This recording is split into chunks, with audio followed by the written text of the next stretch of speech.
Shabbat Shalom, amados hermanos, qué bendición tenemos en esta preciosa mañana de Shabbat, de disfrutar este momento tan especial, llegar a este feliz momento de Shabbat en el cual pues tenemos la bendición del Altísimo, este regalo maravilloso que el Señor nos ha dado de una forma semanal para disfrutar de esta comunión bendita con Él, con su Espíritu, con su palabra. Bendito sea el Señor por la vida de cada uno de ustedes, amados hermanos, y pues tenemos el privilegio entonces de llegar a nuestra parashá Baera, que significa y yo aparecí, que está en Shemot capítulo número 6 en adelante, nuestra Haftará en Ezequiel capítulo 28, verso 25 al 29, 21 y en los escritos apostólicos en Lucas 11.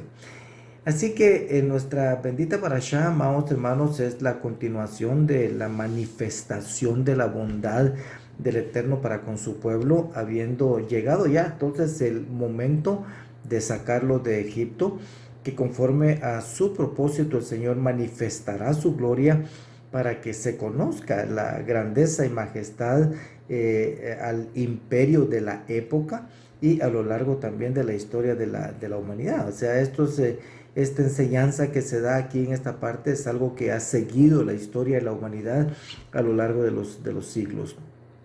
Así que los hechos gloriosos de la redención de Israel de Egipto son tan conocidos como el diluvio mismo. Eso nosotros lo hemos visto, ¿verdad? Tal como en los tiempos de Noé, y del mismo modo, pues son también un referente para los ayes en el final de los tiempos. Eso es lo que viene ahorita en esta parashá, estos milagros, estas señales maravillosas que el Señor hace.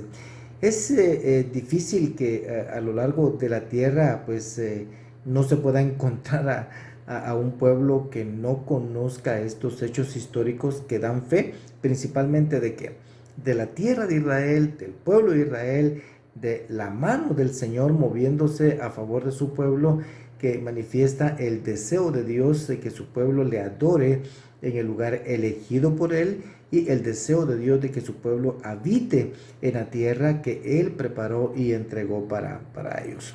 Moisés aquí en esta parte, de acuerdo a lo que hemos visto, ha puesto sus mejores pretextos, ha puesto sus mejores defensas, por decirlo así, para no ser él el elegido del Señor para ser la persona que Dios escogió para sacar al pueblo de Israel de Egipto. O sea, él ha puesto todos sus argumentos, todos le han fallado, el Señor ha decidido que él es la persona que él escogió.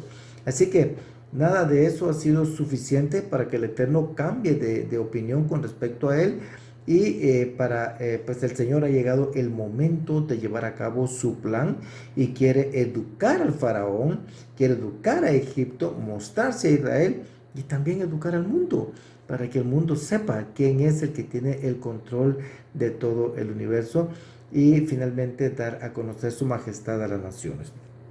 Así que nuestra parashá comienza en el capítulo número 6 del libro de Shemot, Éxodo, que dice: respondió el Señor a Moisés: ahora verás lo que haré a Faraón, porque por la fuerza los dejará ir y por la fuerza los echará de su tierra.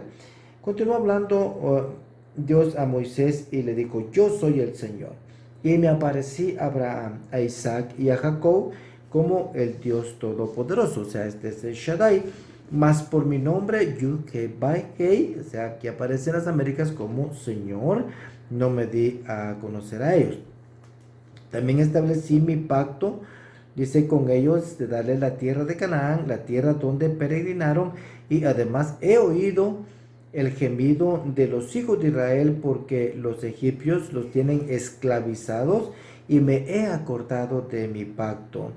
Y por tanto di entonces a los hijos de Israel: yo soy el Señor. Os sacaré de debajo de las cargas de los egipcios, os libraré de la esclavitud, os redimiré con brazo extendido y con juicios grandes. Os tomaré por mi pueblo y yo seré vuestro Dios. Sabréis que yo soy el Señor vuestro Dios, que os sacó de debajo de las cargas de los egipcios. Yo os traeré a la tierra que juré dar a Abraham, Isaac y Jacob, y os la daré por heredad. Yo soy el Señor. De esta manera habló Moisés a los hijos de Israel, pero ellos no escucharon a Moisés a causa del desaliento y de la dura servidumbre. Entonces habló el Señor a Moisés diciendo: Ve, habla a Faraón, rey de Egipto, para que deje salir a los hijos de Israel de su tierra. Pero Moisés habló delante del Señor diciendo: He aquí, los hijos de Israel no me han escuchado, ¿cómo pues me escuchará Faraón, siendo yo torpe de palabra? Entonces el Señor habló a Moisés y a Aarón y le dio órdenes para los hijos de Israel y para Faraón, rey de Egipto, a fin de sacar a los hijos de Israel de la tierra de Egipto. Interesante, entonces aquí así empieza nuestra parashá en el capítulo 6 del libro de Shemot. Dios dice de qué manera dejará ir el faraón a su pueblo, y esto es por la fuerza. O sea, esto hace referencia entonces a su poder, lo que se traduce en otras partes como con brazo extendido, si ustedes te recuerdan aquí en esta parte, porque con brazo extendido dice: los dejará ir el faraón. Ojo, en esta parte cuando hablamos de brazo extendido, porque en realidad pues la parte esta de brazo extendido hace una referencia a lo que dice también el profeta Isaías en el capítulo 53 verso 1. Dice: ¿quién ha creído a nuestro mensaje? ¿O a quién se ha revelado, dice, el brazo del Señor? O sea, este verso es un poco más específico y más explicativo en este sentido, porque da a entender y deja ver de que ese brazo del Señor es una persona, de acuerdo a lo que estamos viendo acá en lo que dice también el profeta y cómo el Señor lo va revelando. O sea, es una persona, lo que quiere decir que el brazo del Señor es Yeshua mismo. Y la palabra hebrea para brazo aquí es seroá, eso significa brazo, figura de fuerza que viene de la raíz sera, que significa simiente. O sea, prácticamente se está refiriendo a la simiente prometida de Génesis 3:15. ¡Qué bendición, hermanos! Pero aquí en la parte esta de Éxodo capítulo número 6 y verso 1 dice: ahora verás lo que haré a Faraón. Esto es porque recuerden de que pues este Faraón había endurecido también los trabajos para el pueblo de Israel, y dijo que no los iba a dejar salir, y que él no conocía, dijo, al Señor, ¿verdad? Ni tampoco iba a dejar ir a los israelitas. O sea, esta era la respuesta con arrogancia que vimos la semana pasada, y que ahora pues este Faraón va a tener que doblar ese cerviz para que pueda conocer a este Dios vivo, este Dios maravilloso. Así que ahora verás lo que haré a Faraón. En otras partes esta misma frase también se traduce como sinónimo de me levantaré ahora. Eso quiere decir, o sea, eso también se manifiesta en el Salmo número 12, los versos 4 al 6. Vamos a ver, por acá lo tengo, dice: a los que han dicho con nuestra lengua prevaleceremos, nuestros labios nos defienden, ¿quién es Señor sobre nosotros? Dice: por la desolación del afligido, por los gemidos del menesteroso, dice el Señor, me levantaré ahora. Aquí está esa frase que les digo: me levantaré ahora, dice el Señor, lo pondré en la seguridad que anhela. Dice: las palabras del Señor son palabras puras, plata probada, dice, en un crisol en la tierra, 7 veces refinada.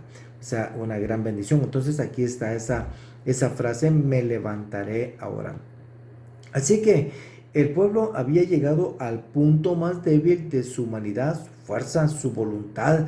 Habían sido vencidos completamente. Esto es importante, amados hermanos, porque esa es la condición también en la que se manifiesta el poder del Señor, o sea, cuya liberación entonces solo depende de Él, del Eterno.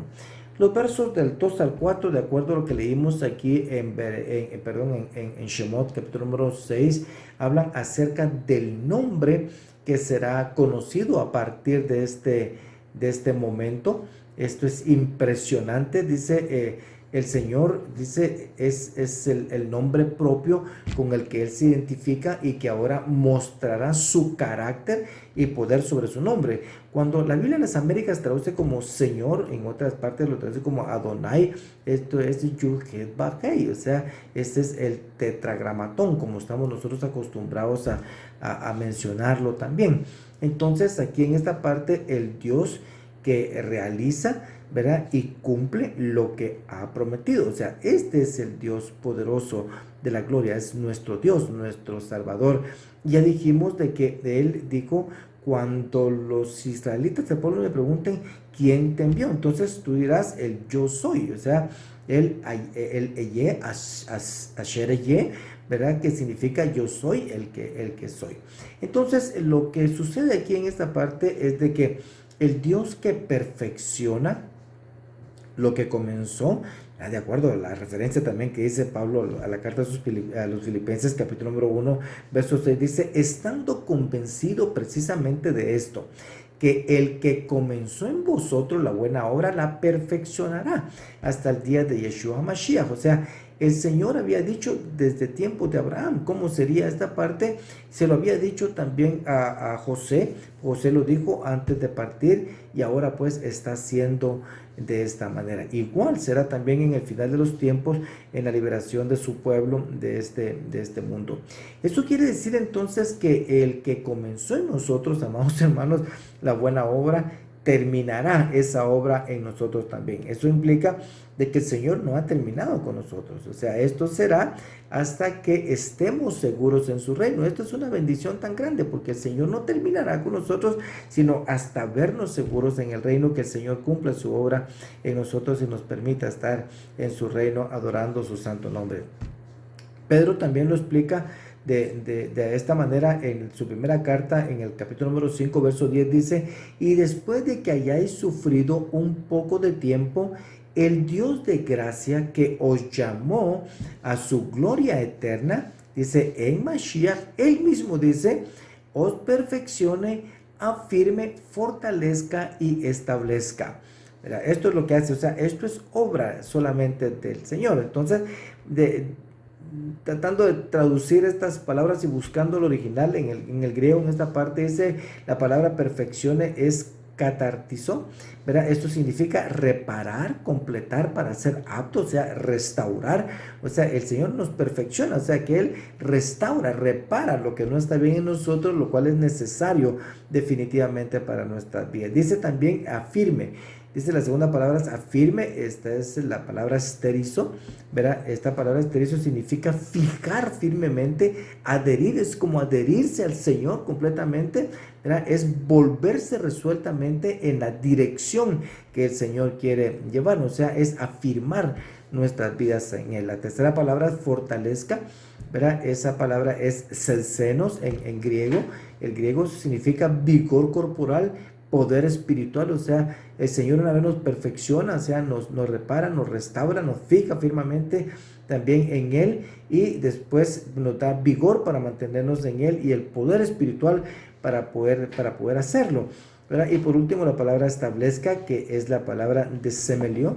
Ese es el griego, dijimos, que significa consolidar, fundirlo en la base. Y todos entendemos cuando se funde algo en una base y se funde para siempre, o sea, ya no se puede quitar. O sea, qué maravilloso concepto el que nos da Pedro aquí en esta carta con relación a esto que nosotros venimos hablando también. Así que dice el Señor que los patriarcas lo conocieron como el Shaddai, este es el Todopoderoso, el Dios todo suficiente, Él es el Dios que basta para todo. Este es el concepto de este nombre maravilloso de El Shaddai, así como lo conocieron entonces los patriarcas.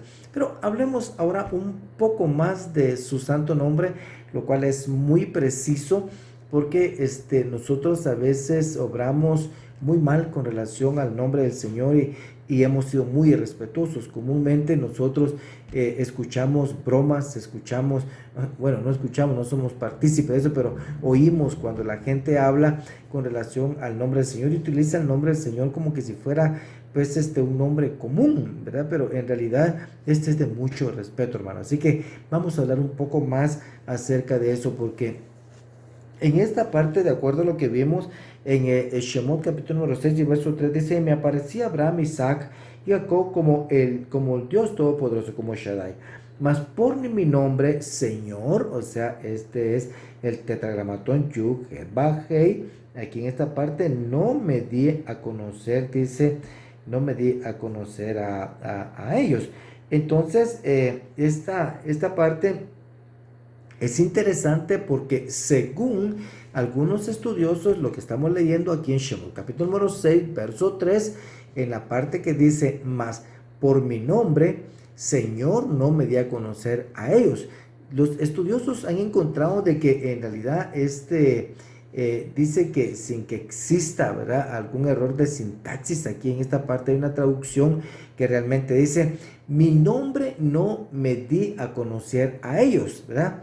Eso es lo que dice: mi nombre no me di a conocer a ellos. ¿Qué es esto, hermano? ¿Qué es esto? No es un simple juego de palabras, sino que tiene una lógica bien interesante que nos ayuda a comprender algo que nosotros conocemos y sabemos que es así porque de alguna manera nos hemos comunicado con el Señor de esa forma. Esto es, según los estudiosos, y tiene mucha fuerza, de que Dios se nos da a conocer, ¿sí?, y se hace accesible a nosotros, a las personas, según las distintas experiencias que cada persona tiene en su vida o las experiencias que cada persona pasa. Entonces, cada uno de los nombres con los que se identifica a Dios, que aparecen en las escrituras, en nuestras Biblias, son las distintas maneras en las que los humanos captamos y entendemos sus características, sus actos y su presencia en el mundo y la historia según nosotros estamos viviendo o el mundo o su pueblo está viviendo en ese momento. Por ello, entonces, no se trata de un solo nombre con el que se nos da a conocer, sino que se nos da a conocer según la experiencia, como les digo, estamos viviendo. Entonces, hay un rabino, el rabino Abba Bar Mamal, ¿verdad?, que dice que lo que Dios le dijo a Moisés fue: ¿tú quieres saber mi nombre? Pues me llaman según mis actos. Unas veces soy el Shaddai, otras veces soy Yud-Heh-Vah-Hei, otras veces soy Yahvé Sabaoth, otras veces soy Elohim, otras veces soy el Roy.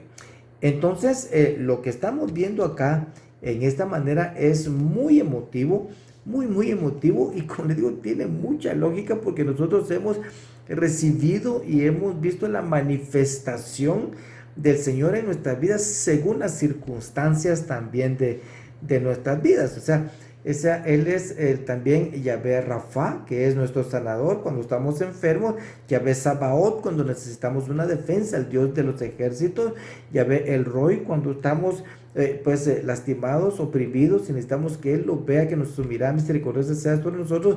Cuando está juzgando al mundo, es Yahvé Elohim, ¿verdad? También, o sea, es interesante todo lo que dicen estos hermanos, pues que han encontrado estas traducciones y estos conceptos tan maravillosos con relación al nombre del Señor. Entonces, también es muy importante de que reconozcamos que todo nombre divino o humano es importante. ¿Por qué? Porque es la representación espiritual del nombrado, o sea, de la persona. De allí entonces la importancia de tratar el nombre con mucha dignidad, ya que hacer el nombre de menos equivale a hacer vano un nombre y a la persona, ¿verdad?, a la que se identifica.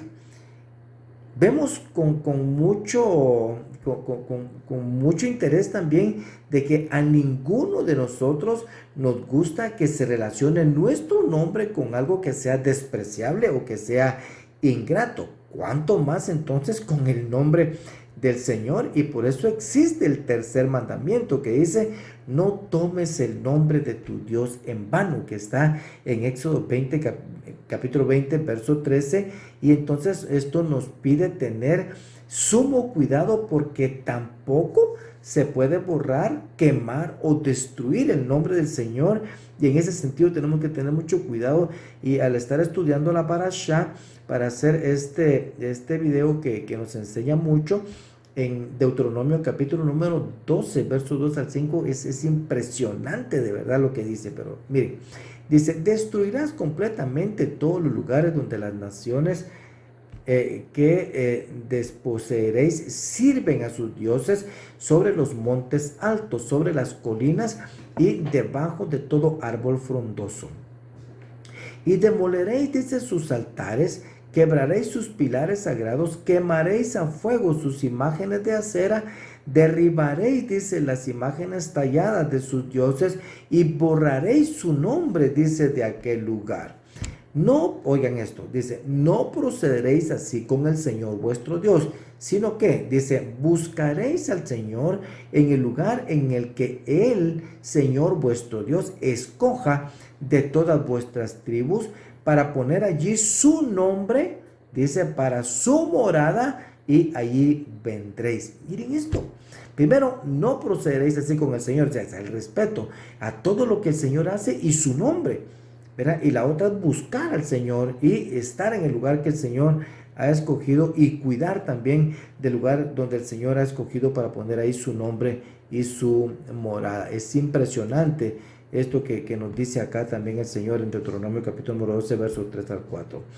Este concepto ha llevado entonces, hermanos, a que se utilicen nombres sustitutos, ¿verdad?, del nombre del Señor, de nuestro Padre Celestial, de nuestro Creador, tanto al hablar como al escribir. Sin embargo, estos sustitutos, amados hermanos, también son significativos, por lo que tampoco deben abusarse de ellos, incluso tergiversarlos o cambiarlos, porque también lleva, cuando se cambia, también lleva y puede llevar a ridiculizar el nombre del Señor, y debemos de tener, especial cuidado con eso también, porque entonces lo que está pasando es de que caemos precisamente en aquello en lo que se quiere evitar, o en lo que hemos querido evitar, de faltarle el respeto entonces al nombre del Señor.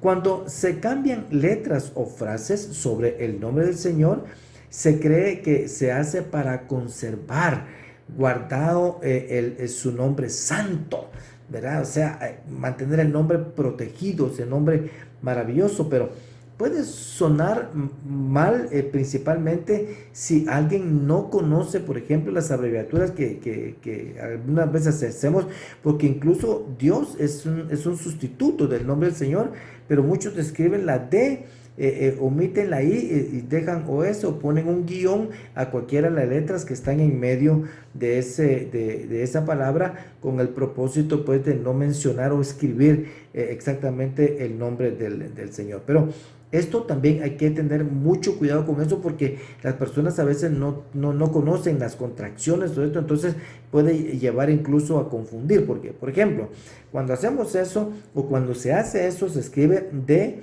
se quita, se omite la I, se pone un guión y se pone 2, ¿verdad? Se lee 2. Alguien pudiera llegar a pensar que se trata de dos deidades o de dos dioses, y en este sentido lo que hace es de que provoca entonces confusión, y de esta manera, pues, puede hacer un mal en lugar de un beneficio de cuidar el nombre sacro del Señor. Por eso, cualquier sustituto que sea, ya sea en la palabra Dios, la palabra el Señor, el Eloa, por ejemplo, el Eterno, que pues, o sea, el Eterno, que también son sustitutos con los cuales nombramos el santo nombre del Señor, también esos nombres, estas palabras deben tratarse con el mismo respeto y escribirse de igual manera. ¿Por qué? Porque se trata de la persona del Señor. Así que decir mal el nombre, escribir mal el nombre, abreviar el nombre o tergiversar el nombre produce siempre su profanación, y en ese caso es mejor no utilizar el nombre. Es mejor. ¿Por qué? Porque eso nos ayuda mejor a conservar, ¿verdad?, limpio el nombre del Señor. El capítulo número 6, amados hermanos, también habla del pacto del Señor. Esto es interesante porque es un pacto firme que no cambia y no será abolido, y Él lo trae a la memoria en este momento, según leímos nosotros en esta parte, y Pablo también habla a los Gálatas en el capítulo número 3 de las características de ese pacto. Así en Gálatas 3, versos 9 al 29, ustedes pueden leer, ¿verdad? Esta parte, y tomando como referencia este pacto y estas promesas, podemos decir que sobre este fundamento de las promesas del Señor, amados hermanos, podemos arriesgar absolutamente todo lo que consideramos precioso, valioso como nuestro en nuestra vida, considerando que las promesas del Señor son mucho más grandes, son fijas y son también amén, y son palabras seguras, son promesas seguras que el Señor ha de cumplir y que ha cumplido a lo largo de la historia. Dios conoce y oye a su pueblo, no se olvida. Lo vimos aquí en el verso número 5 y vuelve a referirse otra vez a su pacto con relación a esto, porque se me acordé de mi pacto. O sea, la base de la liberación, entonces, aquí en esta parte y en el verso 6 está aquí en el capítulo número 6, está también sobre 6 futuros resolutivos importantes que son: yo os sacaré, os libraré, os redimiré, os tomaré, os meteré en la tierra y os daré la tierra. Lo que implica que todo es obra del Señor, y eso es también lo que recordamos en Pesaj. ¿Se recuerdan ustedes de esas promesas de liberación y de redención? Moisés pone muchas objeciones, como ya dijimos, para no ser la persona que cumpla esta misión, pero el Señor no le acepta ninguna de ellos. Esta vez, pues vamos a hacer referencia a esto porque una de sus preocupaciones es que el pueblo no le escuchará. Y de acuerdo a esto dice el verso 12: pero Moisés habló delante del Señor diciendo: he aquí, los hijos de Israel no me han escuchado. ¿Cómo pues me escuchará Faraón, siendo yo torpe de palabra?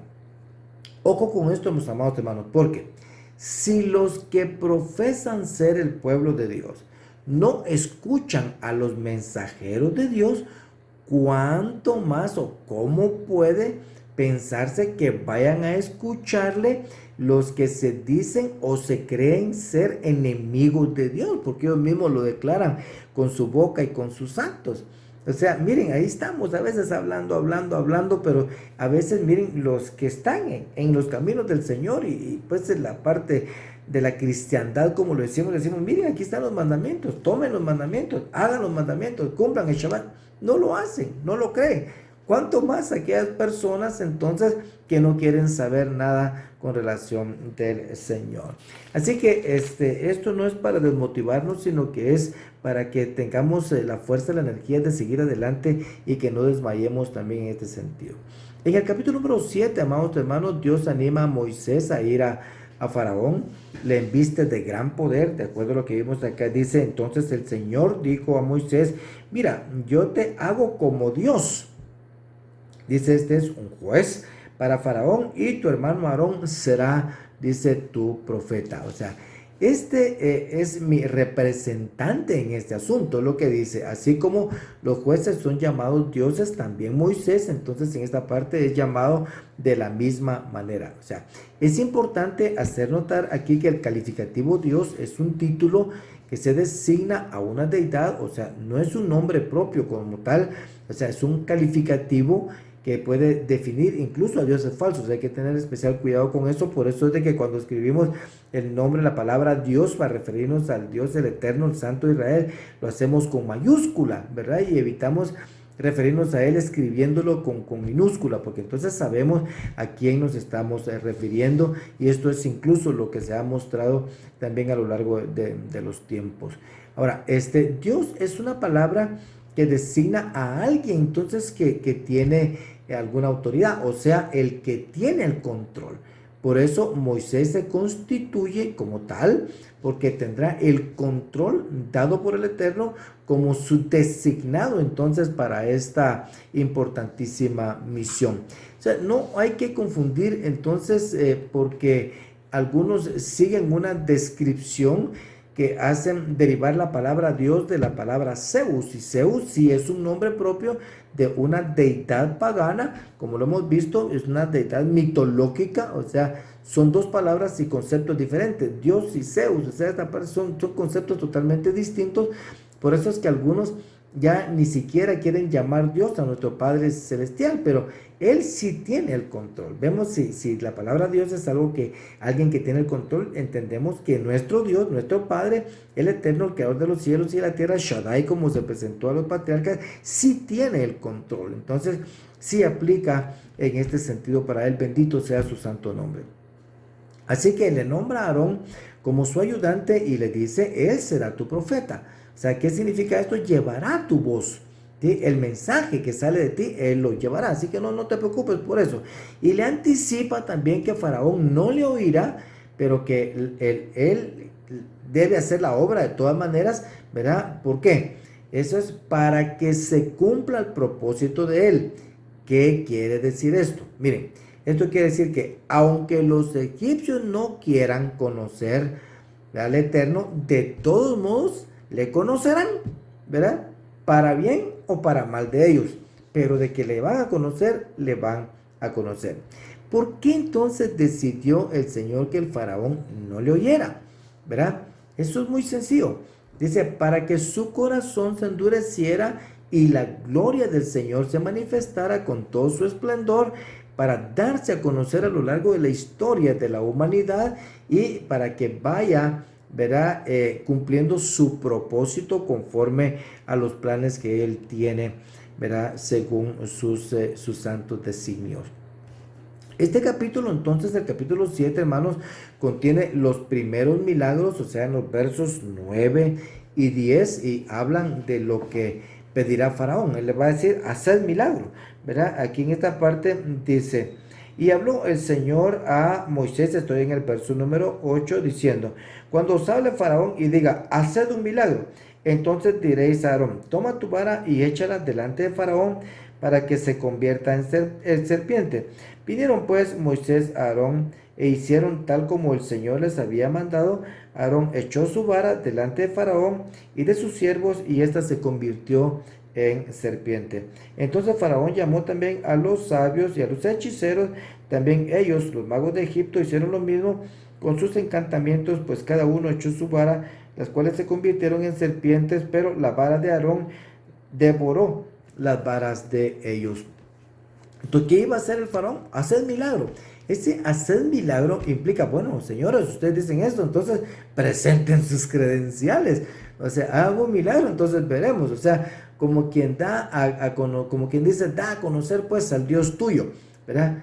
Aarón entonces tira la vara como el Señor le mandó y se convierte en serpiente. Es un milagro muy oportuno porque llenó de asombro y tuvo que haber aterrorizado al mismo faraón. O sea, lo sorprendente de todo esto, ¿verdad? También es que es muy evidente, ¿verdad? Y que no puede ser negado. Sin embargo, pues le resta importancia. ¿Por qué? Porque los magos, los hechiceros de Egipto también hicieron lo mismo. Es increíble porque el enemigo salta inmediatamente también en esta maravilla que se da. O sea, este asunto, como los siguientes dos milagros que también son imitados, causan muchas dudas en el corazón de los presentes. O sea, no solo en Faraón, pero era necesario que fuera así porque las personas entonces ahora entendemos de que cuando el Señor hace algo, el enemigo trata de imitarlo o trata de restarle importancia, ¿verdad? Y aquellos corazones que no les gusta oír, aquellos corazones que les gusta ser rebeldes, pues le hacen más caso a lo que el enemigo dice o hace, ¿verdad? Porque siguen en su necedad, mientras que los entendidos abren su corazón y de esta manera tienen una relación con el Eterno. Entonces, lo que se evidencia aquí en esta parte es una lucha, entonces, entre el bien y el mal, o sea, una lucha entre la luz y las tinieblas. Notemos entonces que Dios permite al espíritu de mentira hacer cosas extrañas, ¿verdad? A fin de que la fe de algunos pueda ser puesta a prueba y manifestada. Miren lo que dice Deuteronomio capítulo número 13, versos del 1 al 3, también en esta parte, ¿verdad? Y veremos, veremos aquí Deuteronomio capítulo número 13, versos del 1 al 3.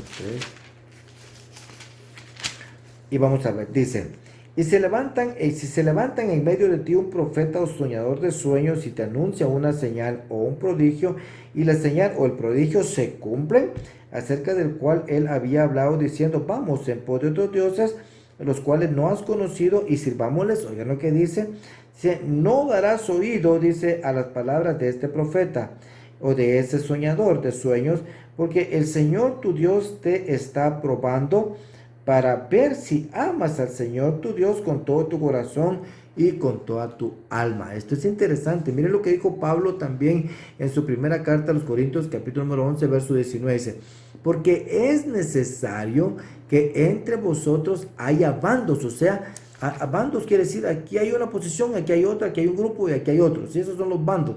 ¿Para qué? A fin, dice, de que se manifiesten entre vosotros los que son aprobados. Entonces, cuando hay una maravilla, siempre hay una división. No, que esto es aquí, no, que esto es allá, no, que esto es hechicería, no, que esto es poder, que hay. Entonces, esto sucede, pero ahí está siempre el Espíritu de Dios trabajando en el corazón de aquellos que han decidido escuchar. O sea, es complicado de entender, pero es una realidad también dentro de las comunidades, dentro de las iglesias, dentro de las congregaciones, como nosotros lo hemos visto. Y es muy claro, no hay que esforzarse mucho para ver de que esto es de esa manera. Los versos entonces del 14 al 25 en este mismo capítulo que estamos viendo hablan del milagro de las aguas del Nilo convirtiéndolas en sangre.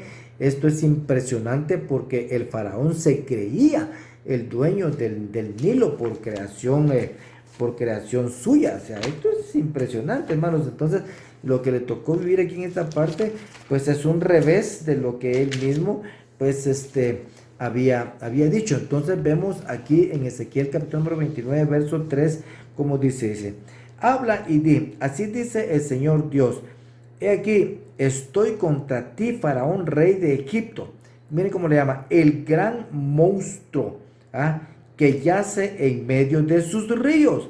Dice que ha dicho, dice, él dice, ¿verdad? Él dice que sea así, pues es otra cosa, pero dice, que ha dicho, mío es el Nilo, yo mismo lo hice. Imagínense ustedes, miren todo lo que sucede aquí en esta parte que él manifiesta. Pero entonces, también muestra una relación directa también entre la Parashá y la Haftará en Ezequiel capítulo número 28, a partir del verso número 25 en adelante, el 29, ¿verdad? También, pero dice del 25 en adelante el capítulo 28 de Ezequiel. Así dice el Señor Dios, cuando yo recoja a la casa de Israel de los pueblos donde está dispersa y manifieste en ellos mi santidad a los ojos de las naciones, entonces habitarán en su tierra que di a mi siervo Jacob, y habitarán en ella seguros, edificarán casas, plantarán viñas y habitarán seguros. Cuando yo haga juicios sobre todos los que a su alrededor la desprecian, y sabrán que yo soy el Señor su Dios. Interesante este concepto que nos da Ezequiel en esta parte. Yo les voy a pedir a ustedes que ustedes sigan leyendo también después hasta el capítulo 29 y verso 21 del libro de Ezequiel, que también corresponde a nuestra Haftará de esta semana. Entonces, amados hermanos, lo que estamos viendo acá, dice el faraón, dice, el Nilo era tanto una fuente de agua como también una fuente de alimento, y en su contorno había mucho desarrollo, y era un regalo del Señor para que esta región, ¿verdad?, se desarrollara de esa manera. Y en cambio los hombres lo que hicieron fue convertirlo en un ídolo, porque el mismo río Nilo pues lo convirtieron en un ídolo, ¿verdad? Se apropiaron de él, y el faraón llegó a decir que él había sido el creador del Nilo, tal como lo dice el capítulo número 29 del profeta Ezequiel. En este sentido, al convertirse en sangre, creó prácticamente una catástrofe, porque los peces murieron y lo que estaba a su alrededor también se murió. O sea, esto implicó una plaga muy pesada. O sea, es una plaga entonces que comporta corrupción, porque se dio completamente todo, se corrompió todo. De esta manera podemos decir que el Señor castigó con sangre a aquellos que habían convertido, ¿verdad?, el Nilo en su Dios. O sea, si lo vemos de esta manera, Dios convierte en azote del hombre lo que los hombres han convertido en rival suyo en cuanto a su adoración. Los utiliza para que se den cuenta en realidad quién es el Dios verdadero. El Nilo, en esta parte de la sangre, también lo que hace es de que descubre toda la sangre de los niños que fueron lanzados y ahogados en el río, ¿verdad? Cuando también el faraón había ordenado lanzar a los niños israelitas recién nacidos, ¿verdad?, en el río Nilo. Todos conocemos esta parte difícil y tremenda también de la historia. De esta manera, entonces, y siendo sangre en la que se convierte el río, también es un presagio terrible sobre la ruina inminente del faraón y de sus huestes. Esto es muy interesante porque el agua se convirtió en sangre como el primer gran milagro. O sea, y puede también tomarse como una analogía muy especial, pues bien relacionada sobre el primer milagro que Yeshua hizo al convertir el agua en vino. El agua de Canaán es distinto, pero aplica en esta parte para ver entonces de que el Señor lo que hace es convertir en gozo, ¿verdad?, el agua, y no pues en sangre, ¿verdad?, como se dará a beber aquí en Egipto y también en los posteriores tiempos de la segunda venida del Señor Yeshua. El Señor entonces da aviso a Faraón en los versos 14 en adelante sobre lo que vendrá si rehúsa dejar ir a su pueblo. El Señor siempre avisa, ¿verdad?, antes de herir, porque es paciente. Él es misericordioso, no queriendo que nadie perezca, sino que todos vengan al arrepentimiento, tal como lo dice Pedro también en su segunda carta, en el capítulo número 3 y verso 9. Un comentarista decía esto, ¿verdad? Es interesante: si las cosas que han sido para nuestro consuelo resultan ser para nuestra aflicción, esto es el Nilo, por ejemplo, es a nosotros mismos a quien debemos echar la culpa, porque es el pecado el que cambia las aguas dulces en aguas de sangre. Es interesante lo que sucede en los versos 22 al final aquí del capítulo número 7, porque los magos hicieron lo mismo con sus encantamientos y el corazón de Faraón se endureció y no los escuchó tal como el Señor lo había dicho, ¿verdad? De acuerdo a lo que estamos viendo, los magos con sus encantamientos hicieron esto. O sea, esto es muy importante. ¿Por qué? Porque hubiera sido importante si en lugar de convertir el agua limpia y pura que tenían, la poca que pudieron tener, en sangre, hubieran hecho pues de que todo el Nilo pues fuera limpio. Ahí sí, ¿verdad? Ahí sí hubiéramos dicho, bueno, esta parte pues vemos que ellos tienen poder, pero ellos lo que hicieron simplemente fue agravar la situación, porque la poca agua que ellos tenían también la convirtieron en sangre, ¿verdad? Que bien se lo hubieran podido tomar. Esto deja en evidencia que la maldad no resuelve nada y solo sirve para aumentar y agravar la misma maldad que existe. O sea, es importante notarlo así, de esa manera, ¿verdad? Y entenderlo de esa manera para que nosotros no pongamos nuestra mirada en la maldad. La naturaleza del malvado está inclinada a reconocer y aceptar la maldad como tal. Porque si Faraón no hubiera sido tan duro de corazón, entonces no se hubiera ordenado a los magos, a los hechiceros: bueno, ustedes vengan, ahí está el agua en sangre, conviértanla en agua otra vez, ¿verdad? Y remuevan esto que está pasando. Pero no, o sea, el mismo Faraón estaba también malvado y los otros agregaron maldad a esa maldad, ¿verdad? O sea, ellos no podían revertir este milagro. El capítulo número 8, amados hermanos, describe las otras plagas, las otras 3 plagas que los magos imitan. Los mosquitos ya no pueden imitarlos, ¿verdad? Y pues tiene un límite. En esta parte, de acuerdo a lo que vemos, dice capítulo número 8. Entonces el Señor dijo a Moisés: ve a Faraón y dile, así dice el Señor, deja ir a mi pueblo para que me sirva.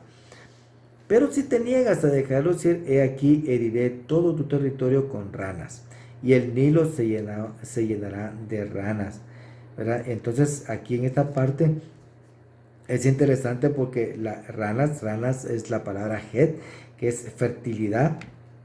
O sea, eran considerados como un dios también, ¿verdad? Para Egipto, y muestra que Dios tiene control también sobre la fertilidad de ellos, de ellos mismos. Increíble, realmente Faraón recibe aquí también el aviso antes de estas plagas. Las plagas de los mosquitos y de moscas parecen muy insignificantes a causa de su tamaño, quizás despreciables, ¿verdad? Para algunos indignos de ser tomados en consideración, ¿verdad? Por ser mosquitos y ser moscas.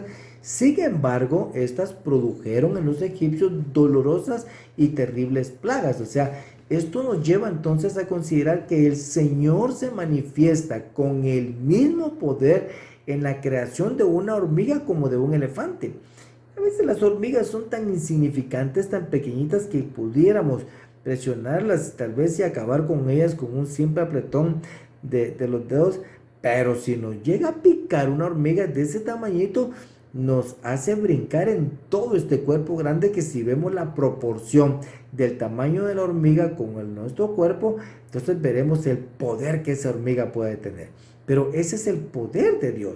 Así lo estableció Él en su destino. Otra vez, el Señor les permite a los magos imitar, pero no pueden retirar tampoco las ranas que ya tienen en Egipto de la tierra. O sea, lo que siguen haciendo es agravando la misma situación que está pasando entonces en Egipto.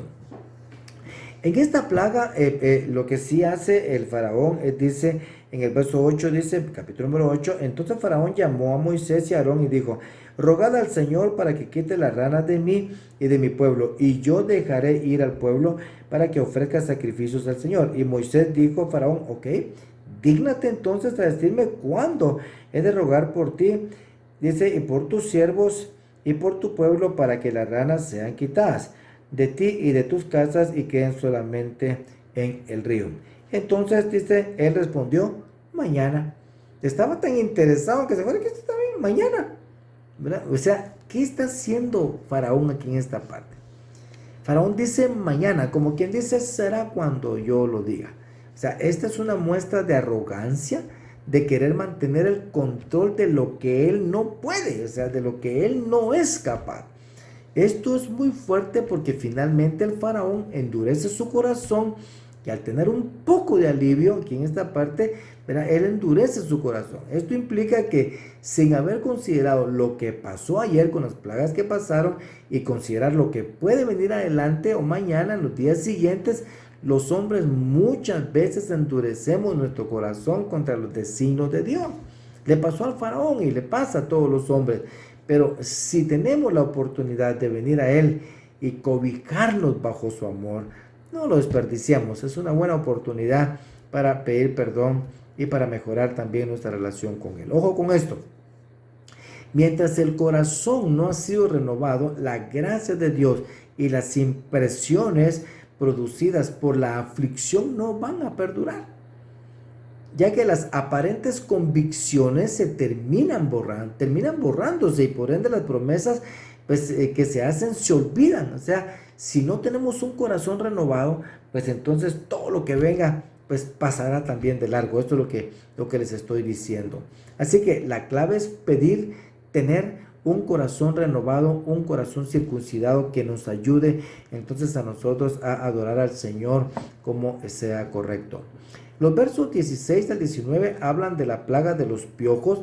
Esta plaga tiene varias características que nos dejan ver muchas cosas interesantes también. Primero, salen del polvo de la tierra. Aquí en esta parte, miren, es interesante, verso 16. Entonces el Señor dijo a Moisés, di a Aarón, extiende tu vara y golpea el polvo de la tierra para que se conviertan en piojos por toda la tierra de Egipto.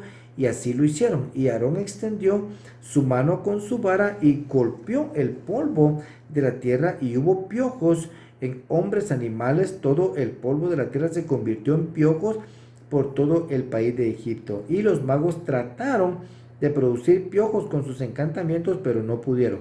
Hubo pues piojos en la tierra, en los hombres y animales. Entonces los magos dijeron a Faraón, este es el dedo de Dios. Pero el corazón de Faraón se endureció y no los escuchó, tal como el Señor había dicho. Como yo sé que ustedes son muy atentos, que son muy observadores, amados hermanos, vamos a ver que todas las plagas salen del aire, de la tierra y del agua. Lo que implica entonces de que el Señor tiene control, tiene poder en su creación, en el aire, en la tierra y en el agua. Entonces, así es, o sea, no salen de un mismo lugar, sino que salen de estos elementos importantísimos de la creación para ver que el único Dios creador de todo esto y que tiene control sobre su creación es el Eterno, el Santo de Israel, bendito sea su nombre. Así que esta plaga sale del polvo de la tierra, está allí, lista entonces para actuar. Los magos intentan imitarla, pero no pueden. El poder del enemigo, entonces vemos que es limitado, ¿sí? La mano de aquel, ¿verdad? Del que tiene el brazo extendido para liberar a su pueblo, está lista para liberar a su pueblo. El enemigo aquí en esta parte se ve forzado a confesar: este es el dedo de Dios. ¿Dónde están los dedos, amados hermanos? Los dedos están en la mano. ¿Y en la mano de quién? De aquel que es el brazo del Señor, con su mano preciosa que está moviendo absolutamente todo. Esta es la majestad de Yeshua. De esta manera, tarde o temprano, el Señor obliga a sus enemigos, como pasó aquí en esta parte, a confesar su soberanía y su poder y su majestad. Ellos lo dijeron así de esta manera: este es dedo de Dios, no podemos hacer nada. O sea, estamos rendidos. Esto fue lo que dijeron. Un comentarista decía esto: Dios no solo es poderoso para vencer a sus oponentes, sino que los hace confesar de que en efecto lo es. ¿Sí? De que en efecto lo es. Y en medio de estas plagas vamos a considerar algo muy especial y de mucho valor, amados hermanos, que es el Dios de los ejércitos, Yahvé Sabaoth, uno de los nombres preciosos. Y miremos acá en Zacarías, capítulo número 4, versos 5 al 7, que dice: respondió el ángel que hablaba conmigo y me dijo: ¿no sabes qué es esto? Y respondí: no, Señor mío. Continuó él y me dijo: esta es la palabra del Señor a Zorobabel, no por el poder ni por la fuerza, sino por mi espíritu, dice el Señor de los ejércitos. O sea, estos son los ejércitos del Señor. ¿Quién eres tú, gran monte, ante Zorobabel? Te convertirás en llanura, y él sacará la piedra clave entre las aclamaciones de gracia, gracia a ella. Bendito sea el nombre. Así que no es con ejércitos ni con espadas, sino que con el poder de su espíritu. Pero ahí están los ejércitos del Señor moviéndose aquí en esta parte también de lo que estamos viendo en Habacuc capítulo número 3 también. Ahí pues vemos dónde está escondido su poder, dice, y de las manos rayos brillantes salían de sus manos, y ahí dice estaba escondido su poder en los dedos de la mano de aquel que es el brazo extendido del Señor. Esto es nuestro bendito Yeshua Mashiach. Sus ejércitos entonces no son solo los que implican una fuerza militar formadas por ángeles o los ejércitos de los hombres que utiliza para juicio, son más bien todas aquellas fuerzas multiformes que tienen vida, que devastan la tierra y a sus enemigos. Esa es la fuerza del Señor. Así que la plaga de las moscas o de los insectos también tiene un aviso previo, de acuerdo a lo que estamos viendo aquí en esta parte. Si rehúsa, tendrá que enfrentarse ahora sí a un ejército de moscas. Imagínate usted, bueno, si te rehusas, ahora sí te vas a enfrentar a un ejército de moscas. Cualquiera es un ejército de moscas, entonces ¿de qué me voy a preocupar? Pero un ejército de moscas dirigido por el Señor, con esos ejes y esos enjambres que se mueven como se han visto en otros lados, unas plagas terribles, son más devastadoras que cualquier ejército del mundo que pueda venir con sus armas de guerra. Lo importante en esta parte, y aquí se ve de que esto es una guerra, es de que hace distinción entre los ejércitos y su pueblo, ¿sí? La tierra de Gosén, porque ellos no sufrieron esas plagas. O sea, esto es impresionante porque las moscas por sí solas no entienden los límites según nosotros, pero los ejércitos sí. O sea, eso quiere decir de que tienen un comandante, o sea, tienen una organización, o sea, tienen una guía de actuación y cómo hacer la guerra. O sea, se mueven en los ejes de ataque ordenados. Eso fue lo que hicieron, o sea, no son simples moscas. De esta manera podemos inferir que el Señor conoce a los que son suyos, ¿sí? Y los guarda. Vamos aquí como lo dice también la segunda carta a Timoteo, capítulo número 2 y verso 19, dice: no obstante, el sólido fundamento de Dios permanece firme, teniendo este sello, dice, teniendo este sello, o sea, esta garantía. El Señor conoce a los que son suyos, y que se aparte en iniquidad todo aquel que menciona el nombre del Señor. Miren qué declaración más exacta y más impresionante. Así que hay muchas referencias, ¿verdad? De la distinción que el Señor hace. Podemos ver en Malaquías, capítulo número 3, verso 18, en Ezequiel 34, 17, en Mateo 25, 32.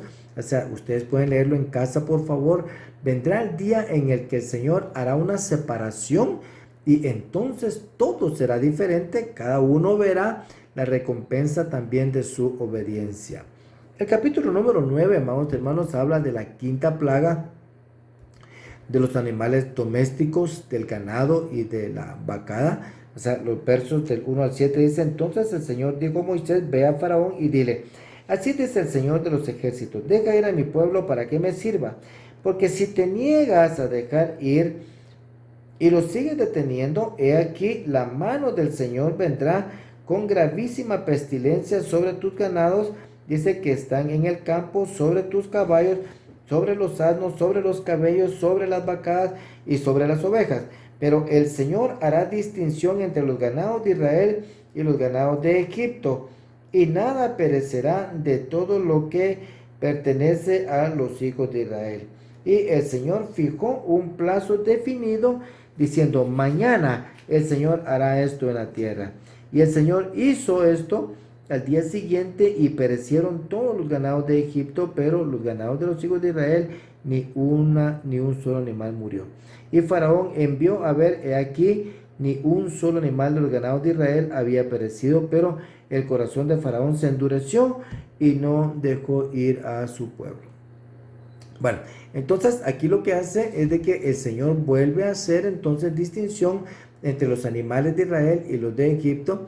La sexta plaga de los versos 8 en adelante se refiere a las úlceras. Esto toca la humanidad, o sea, a la carne, los cuerpos de las personas directamente, ¿verdad? Esta plaga es aeróbica, como vimos, ya salen de la tierra, del aire, del agua, ¿verdad? Esto, es una plaga que adquiere, una capacidad de contagio porque vuela, pues, o sea, está en el viento, o sea, y contagia por medio del aire, o sea, viajan en el viento. O sea, esto es impresionante cómo lo podemos ver. A partir del verso 13, de acuerdo a lo que estamos viendo aquí en las escrituras, se habla de la plaga de granizo. El verso 16, el Señor da a conocer del por qué Faraón ha permanecido hasta este momento. Si lo vemos aquí de esta manera, el verso 16 dice: pero en verdad, dice, por esta razón te he permitido permanecer, para mostrarte mi poder y para proclamar mi nombre por toda la tierra. O sea, hay un propósito. Y el Señor está cumpliendo su propósito, su plan, para que toda la humanidad lo conozca. Esto también es misericordia. Sé pues que Egipto quedó devastado, pero a raíz de esto todas las naciones han oído. Todas las naciones han tenido la oportunidad de conocer al Señor y sus maravillas. Y el Señor no cambia, está allí. Y de esta manera permanece para siempre. Y de esta manera también hay que estar atentos a lo que Él está haciendo el día de hoy. El verso 18 declara la plaga de granizo y le advierte en el verso 19 lo que Él va a hacer. Aquí en esta parte dice: aquí, mañana como a esta hora enviaré granizo muy pesado, tal como no ha habido en Egipto desde el día en que fue fundado hasta ahora. Ahora pues, manda a poner a salvo tus ganados y todo lo que tienes en el campo, porque todo hombre o todo animal que se encuentre en el campo, ¿verdad?, que no sea traído a la casa, morirá. cuando caiga sobre ellos el granizo. ¿Qué es lo que pasa aquí en esta parte? Cuando vemos esta parte en el verso 18 declara la plaga de granizo y le advierte, como dijimos en el verso 19, lo que se debe hacer y lo que hay que hacer. ¿Sí? Eso también es misericordia, porque los que guardaron los animales, los que se resguardaron en las casas, pues no sufrieron daño, ¿verdad? Entonces, ¿qué hizo el Señor? Los agarró a pedradas, porque el granizo que cayó mató, o sea, esas son piedras, Él los tomó y los agarró a pedradas. Eso fue lo que pasó. O sea que los cielos de ahí bajaron, que son los testigos, ¿verdad? Los agarraron a pedradas como aquel testigo que vio y es testigo de algo, entonces el testigo es el primero que lanza la primera piedra, y eso pasó aquí en esta oportunidad. Así que en los versos del 20 al 26 se declara la devastación que hizo el granizo. Ustedes lo pueden leer también en sus hogares para poderlo comprender mejor. Creo que hemos hecho un pequeño recorrido sobre esta parashá tan interesante, tan importante, ¿verdad? Estamos viendo las maravillas del Señor, especial cuidado con el nombre del Señor. Hemos visto esto, pues más respeto, ¿verdad? En este sentido, y también estamos viendo de que todo esto se manifestará también en el tiempo futuro.